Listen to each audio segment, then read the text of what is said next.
right, welcome back, everybody. Hope you all are having a good day. I wanted to go ahead and follow up on the last reaction I did, which was from Jim Lill, and that was about amplifiers and where the sound came from. Now, this one messed me up as a guitar player, way more than the amp one. If anything, the amp one opened doors for me, and I feel like this one still messes with my head. I'll tell you why as we go along. This one is titled "Tested." Where does the tone come from in an electric guitar? And let's just get right into it, you guys. This is going to be, if you guys haven't seen this, and you guys, if you clicked on this video, you're probably a guitarist and you know how our brains are as a guitarist.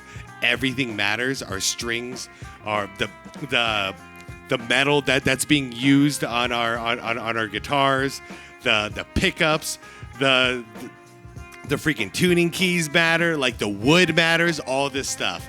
This video, I watched it once, and it blew my brain. So guys, hit that like button if you could, and let's have a good old time.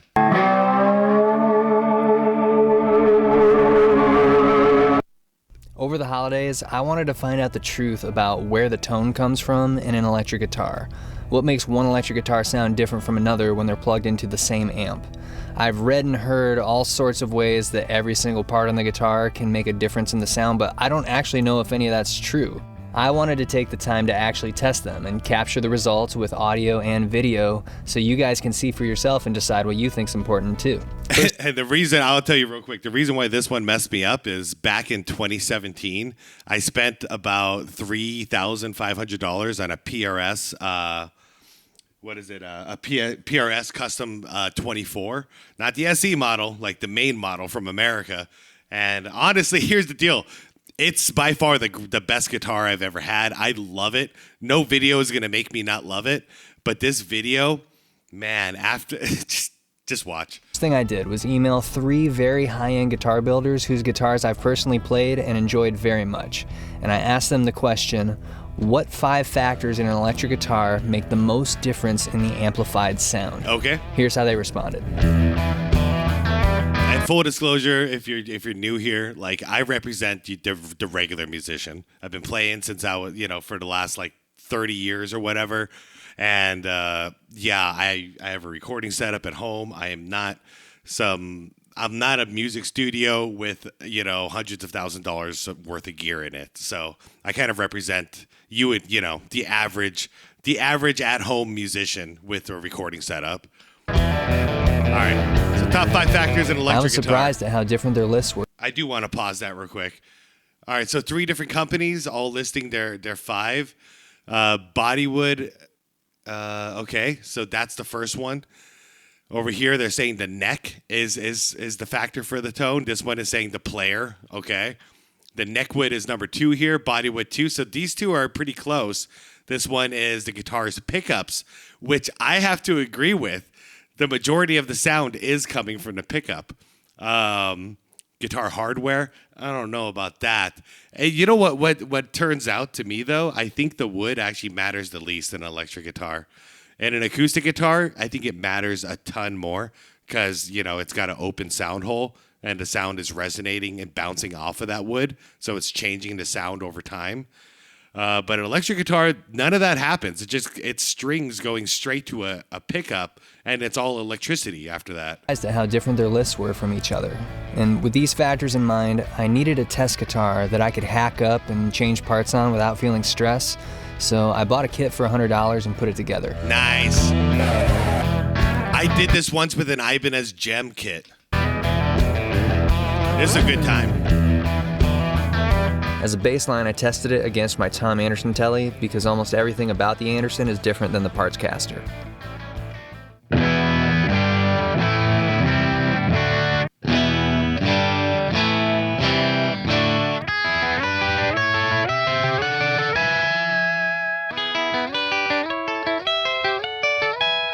Okay, so where is he? He's on his bridge pickup there. The only difference here, and with any test in this video, is the guitars.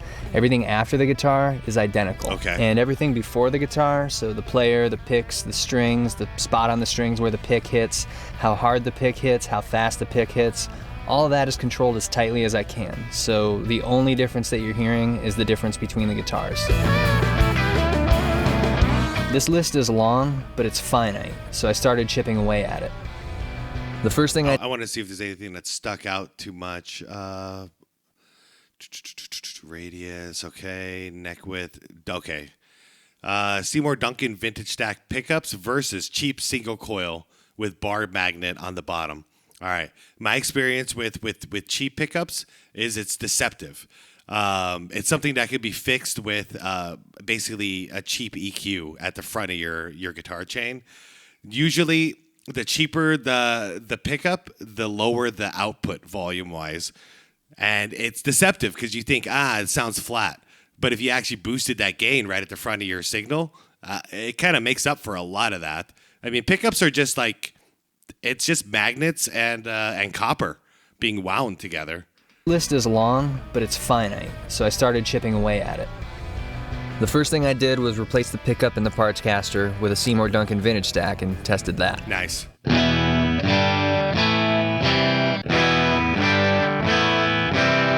And after testing that, I compared it to the Anderson, which also has a vintage stack.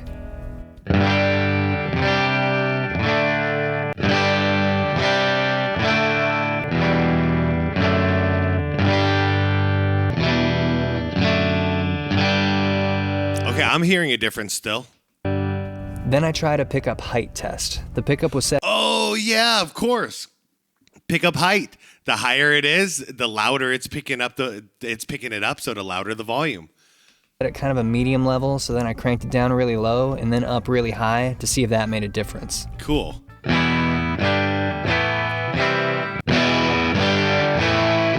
Yeah. After that, I continued forward through a bunch of tests. That is drastic. That's why I love these videos, man. He's doing all the little things you can think of, including sanding the headstock down to a normal shape,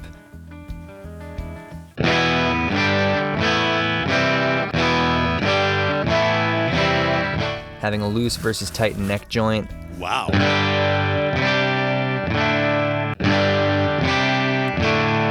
I tried brass saddles versus steel. Okay, here comes the hardware.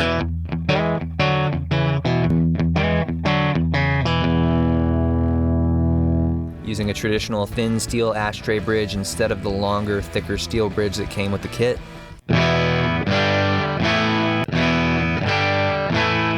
I tried top loading the strings versus putting the strings through the body. Really?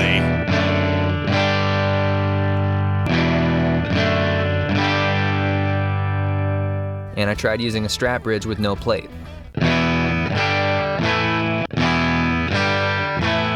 When I did the no plate test, the crude pickup mount I fashioned wasn't very stable, and I couldn't keep the pickup in one spot. The differences I noticed even during the same take, based on tiny amounts the pickup was moving, frustrated me because I couldn't accurately test the strap bridge, and I hadn't really been paying close attention to how close the pickup was to the strings. Yeah, I found that out on accident a long time ago. It was, I mean, I don't want to say on accident, but I found out on accident how far is too far. But I was trying to get more output, and I didn't think about these things back then. Like I can just get an EQ pedal and solve the problem, and get more of an output right out of the beginning of my signal. I was too busy back then, like lifting my pickups, and then I got to the point where I was wondering why I kept getting feedback and all kinds of artifact sounds, and that's because like the string also I had no sustain because my string was literally like not able to vibrate anymore because it was getting locked on those the magnets on the pickups essentially. And yeah, don't go too close to your strings, guys. You can get volume other ways. So I started to wonder whether the tests I had done were even valid, and if any difference heard between the bridges or the neck joint or the headstock shape was just from the pickup being slightly different distances from the strings. 100% it is. Before and after the modifications. A millimeter of height on your pickup changes everything. Wouldn't think so, but it really does. From the pickup being slightly different distances from the strings before and after the modifications I'd done. This came to a head when I was testing necks, and I'd put the parts caster neck on my blue Strat copy to see how much difference an unfinished maple fretboard neck had from a finished rosewood fretboard neck. The heel angle didn't exactly match, so the action was ridiculously high, and I made the prediction before testing that with the strings so far away, the tone would sound weaker no matter what the differences in the necks were. 100%. It's just like a microphone. That guitar pickup is just a microphone, nothing else. So if just like me talking into my mic right now, if I'm further away, like I am right now, you'll probably hear me a lot quieter as opposed to right here if I'm right up against the microphone. No different than a guitar.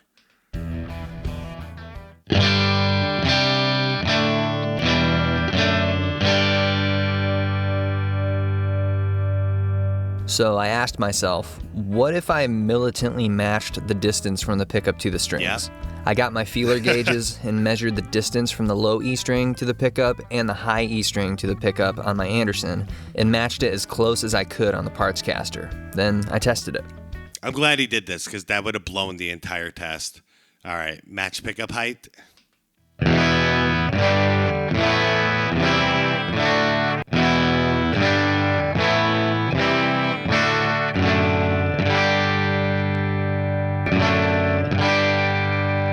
Wow.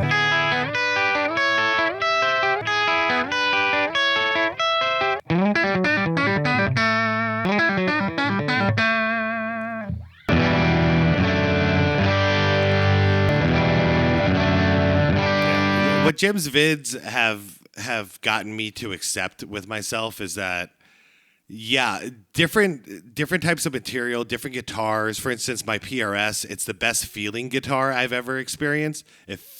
Everything feels like a part of my body. But I gotta stop. I'll speak for myself. I gotta stop saying, "Oh, it's because it sounds better." You can't get a sound like that unless you have this. That's not true. Okay, I had to accept that's not true. So just get something that feels really good in your hands, that plays really well, and stays in tune. Like that's how you get a good guitar. Pickups are just EQ and gain.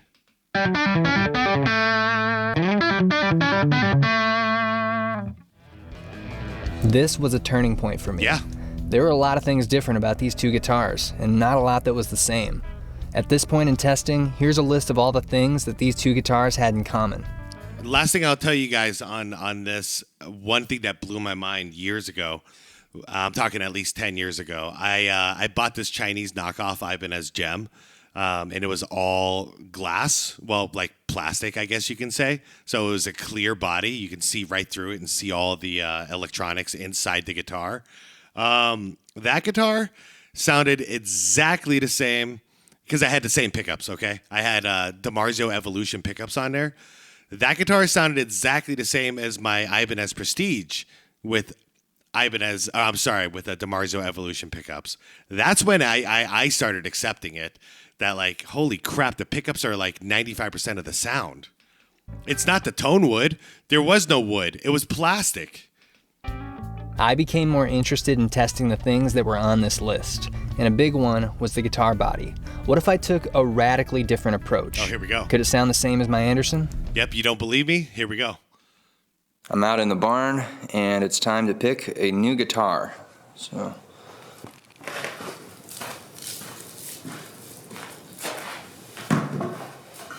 this one looks good to me.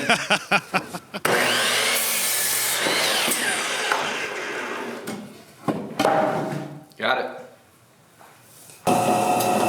Yeah? Who's to say what a guitar body is supposed to look like? This is the 2x4 guitar. It was made from a piece of scrap wood bolted to a neck from a 72 reissue thin-line Telly. The neck has a thick finish on it and a 3-bolt neck joint. The neck radius is 7.25 inches. I do want to see what Paul Reed Smith has to say about this particular video. Steel saddles were installed in place of the brass ones on the bridge. The strings are top-loaded. The pickup was wired directly to the output jack with no electronics in between. But it had a Seymour Duncan vintage stack pickup just like the Anderson, and the height had been precisely adjusted. So I tested it.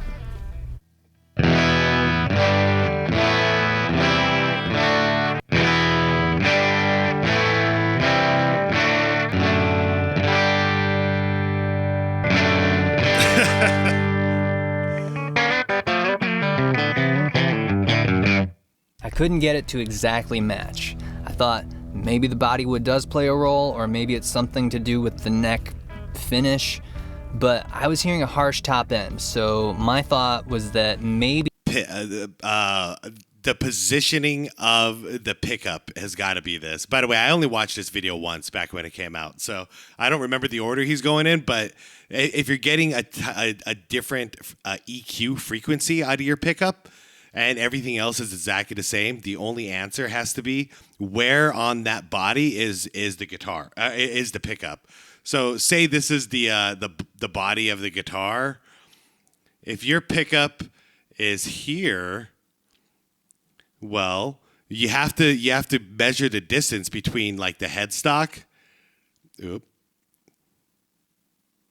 Yeah, you got to be able to measure the distance between the headstock and where that pickup is, and that has to be exactly the same as well. Because if that's off by a couple of millimeters, you're going to get a little more treble or a little more bass or a little more mids depending on the position. Hence why we have multiple pickups on our guitars with a position switcher, because you get different tones. And the further you get to the bridge, the more treble. The closer you get to the neck, the more bass.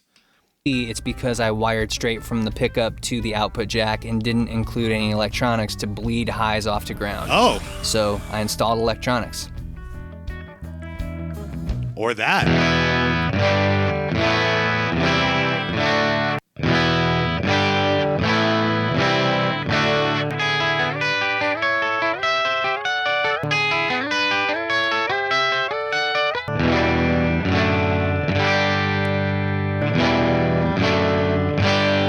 I mean, I got the headphones on. Like, if anything, maybe a tiny bit still.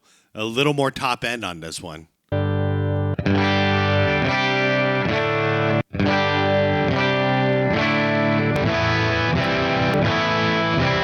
no, I think I'm wrong. I think I'm in my own head.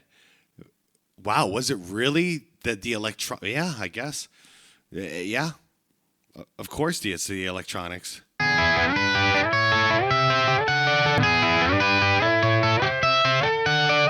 All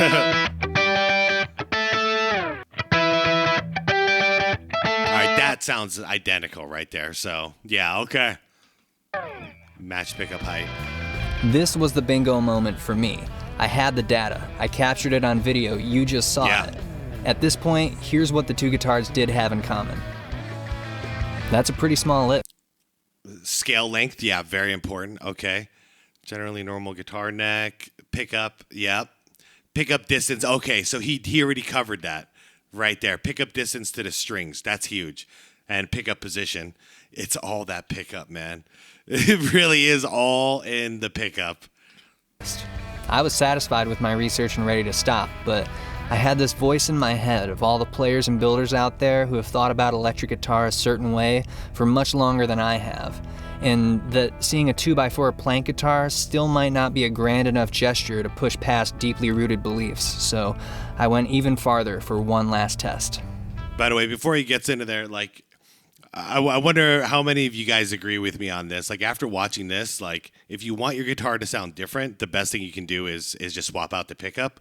However, if you don't want to swap out the pickup and you got like a Boss, whatever they're called, GLQ or whatever, a Boss EQ pedal, or even just a cheap Joyo EQ pedal, you can change your tone right there, right at the first part of your chain, just with an EQ, and make it sound like whatever pickup you want. You can even look up the frequency ranges of every pickup out there, so you know if there's a certain sound you like and it's got, say, a little more on a little more on the top end and a little less on the low end. Well, you can just set your EQ to do that. And then not only do you have your original pickup, but you stomp on that EQ box, you now have a simulated second pickup. This is the air guitar. Yeah, this is where everybody who was having doubts, yeah, this is going to rip your heart out now. I made it out of a bench and a shelf. My dad made the bench in 1990 for repairing motorcycles.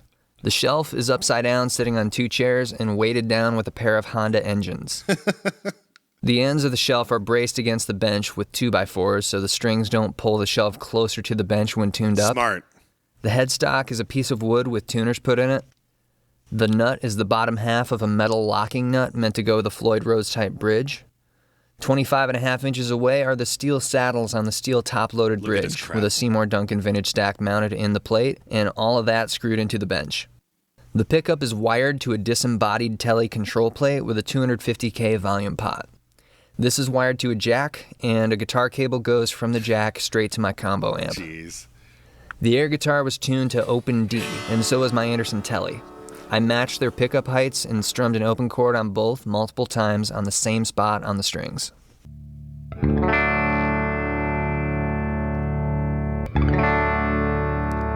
I mean, like, what the hell? What the hell? We've been sold that all these little things matter. They might matter for, like, staying in tune or feeling better, but they definitely are not changing the sound. And that's how we got sold. We got sold on the damn sound. Back it up for you.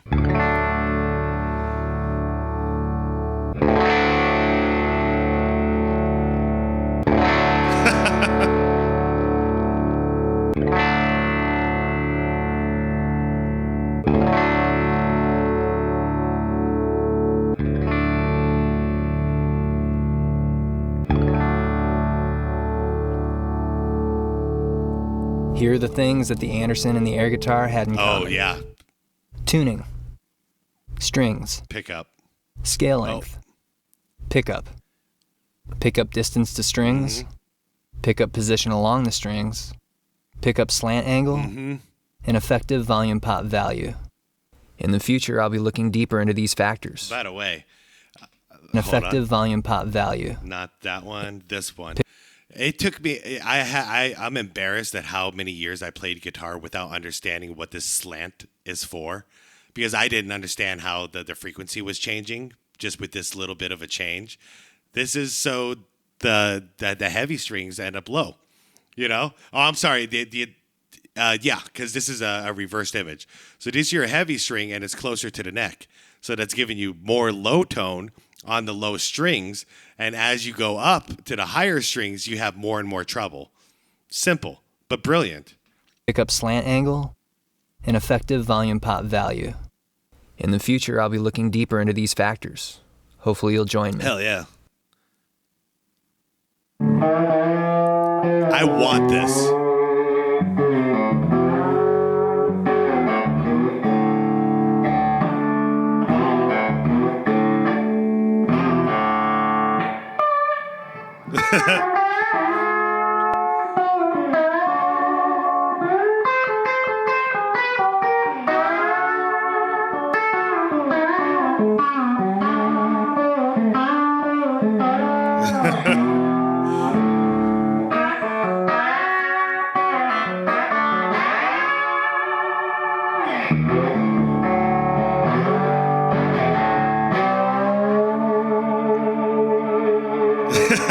It's so crazy. That's awesome. Oh man, yeah, I'm just as blown away watching this for the second time as I was the first time. Like I like, what do you say to that? Like, what do you say to that level of evidence? For all of us that got sold on like things like tone wood and like this neck material or that neck material, like, okay. I don't like the I forgot what they're called, but the more white neck material. I'm not a fan of it. It's for whatever reason, my hands like seem to glide better over darker wood when it comes to a fretboard. So that's like a personal preference. But to know like they don't sound any different from each other, that's crazy. That's just, it's crazy to me. And like the expensive wood that my PRS is made of, you can make a guitar with zero body, absolutely no body, and it's going to sound exactly the same at the end of the day. This type of stuff, yeah, I'm still getting used to it. So basically, it just, bottom line for me is find a guitar that feels good in your hands, and you're good to go. The sounds are the sounds. You could replicate whatever guitar you could imagine with an EQ pedal, and that's it. Like, and literally I say just an EQ because you could mess with all the frequencies, and then you can also lift or raise or lower the output. So your gain, your EQ and gain is right there in one pedal. So yeah, it's also helped me when it comes to recording because I'm not so hung up on, oh man, I wish I had, you know, this pickup or that amplifier or yada yada. It's more like, okay, it's just frequencies. How do I get there? What frequencies am I chasing? And then what do I do along the chain in order to get those frequencies in? You know, is it the guitar I want to sound different? Then I'll put an EQ or whatever right at the front of my chain. Is it an amplifier sound that I'm chasing? Well, I can put that EQ, you know, either right before the amplifier or right after the amplifier. So whatever is being amped, I'm now EQing it to sound like whatever it is that I envision. Stuff like this has just changed the whole game of guitar playing for me as far as sound chasing. And you and I both know that's half of the game, is chasing the tones. So anyways, guys, hope you enjoyed this one. I'm going to link the original video down below in the description. If you guys want to check out Jim Lill's channel, I definitely recommend it. And anyways, hopefully, you know, this video caught a couple of eyes. And if it did, let me know in the comments. Like, what are some of the worst things that you've done as far as like chasing tone that you might now realize, oh crap, I didn't need to spend all that money. I've shared a couple with you. There's always more. Boy, oh boy, there's always more. Anyways, I'm out of here, guys. Yeah. Peace out. Like the video, subscribe if you want more content like this, and be water, my friends.